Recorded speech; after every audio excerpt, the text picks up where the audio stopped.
Welcome to பூர்ணா சச்சே பத்ரா. இது என்னென்னு பார்க்குறீங்களா? இதுதான் வந்து பிரண்டை.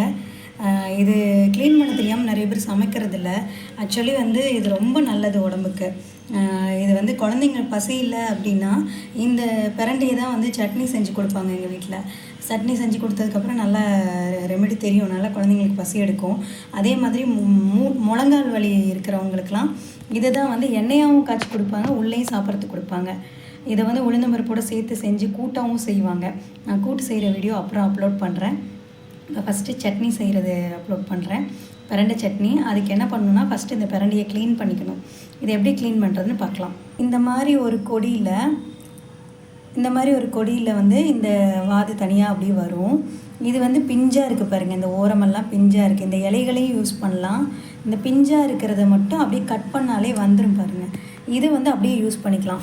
இதை க்ளீன் பண்ணுறதுக்கு முன்னாடி நம்ம கையில் வந்து கொஞ்சம் நல்லெண்ணெயை தடவிக்கணும். எப்போவுமே இது கொஞ்சம் ஒரு அரிப்பு எடுக்கும், அதனால் நல்லெண்ணெயை தடவிக்கணும். தடவிட்டு இதை இப்படி ஒடிச்சோன்னா இப்படி உடையும். அதுக்கப்புறம் என்ன பண்ணணுன்னா, இந்த இலையெல்லாம் கட் பண்ணிவிட்டு இந்த ஓரம் இருக்குங்க இல்லையா, இந்த ஓரத்தை வந்து இப்படி கத்தியால் இப்படி எடுத்து விட்டோன்னா இதில் நிறைய ஃபைபர் கண்டென்ட் இருக்குது. அதனால தான் அந்த ஒரு இருக்கும், நாராக வரும். இப்படி ஓரத்தை வந்து 4 மூலையும் வந்து நம்ம வந்து க்ளீன் பண்ணிக்கணும். க்ளீன் பண்ணிட்டு இப்படி உரித்தோன்னா இது வந்துடும். அந்த மேலே உள்ள தலைவையும் இந்த இடத்தையும் உரிச்சோன்னா வந்துடும். அதுக்கப்புறம் நம்ம வந்து கட் பண்ணிக்கலாம். இங்கே பாருங்களேன், கட் பண்ணும்போதே நார் வருது பாருங்கள். இந்த நாரெல்லாம் எடுத்து விட்டுடலாம். நம்ம எடுத்து விட்டு இந்த மாதிரி பீசஸாக கட் பண்ணி எடுத்துக்கணும். இதுதான் பிரண்டையை க்ளீன் பண்ணுறது, அவ்வளோதான். இந்த ஈஸியான வேலை தான் இது. கொஞ்சம் வந்து நம்ம கையில் நல்லெண்ணெய் தடவிட்டு பண்ணும்போது கையை அரிப்பு எடுக்காமல் இருக்கும். ஓகே,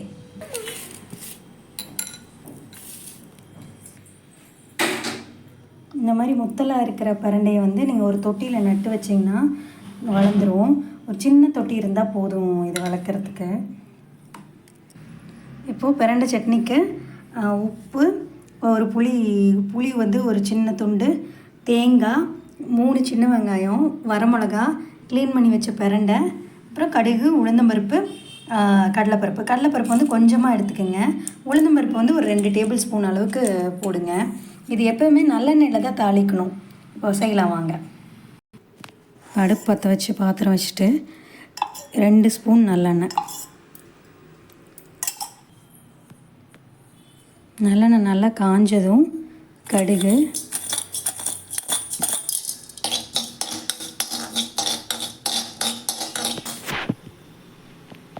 வெடித்ததும் உளுந்தம்பருப்பு, கடலைப்பருப்பு சேர்த்துலாம். லைட் ப்ரௌன் ஆகிற வரைக்கும் இதை வந்து வறுத்துக்கலாம். இப்போ பொரிஞ்சிருச்சு. இப்போ வந்து இந்த பிரண்டையை வந்து நல்ல எண்ணெயில் சோற வணக்கிக்கலாம்.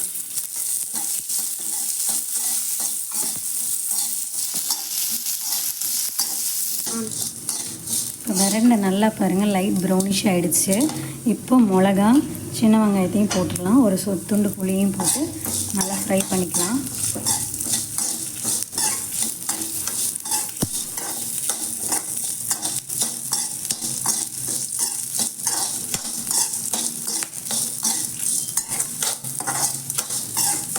இப்போ தேங்காய் போட்டுக்கலாம்.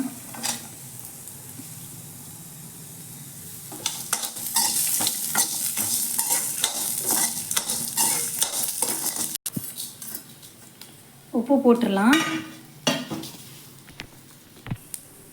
அப்புறம் இது கடுப்பாக இருக்கும்னு சொல்லிட்டு எப்போவுமே புளி சேர்த்துறதுனால ஒரு பிஞ்சு சுகர் சேர்ப்பாங்க. அடுப்பு ஆஃப் பண்ணிவிட்டு ஆற வச்சுட்டு மிக்சியில் போட்டு அரைச்சிக்கலாம்.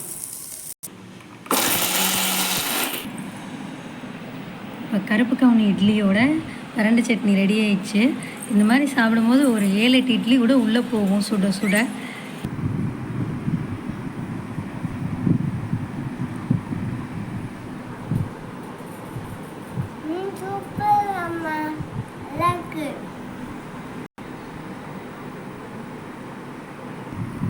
தேங்க்யூ. இந்த மாதிரி ஹெல்த்தி ரெசிபீஸ் பார்க்குறதுக்கு எங்கள் சேனல் ஃபாலோ பண்ணிக்கோங்க. தேங்க்யூ. பாய்.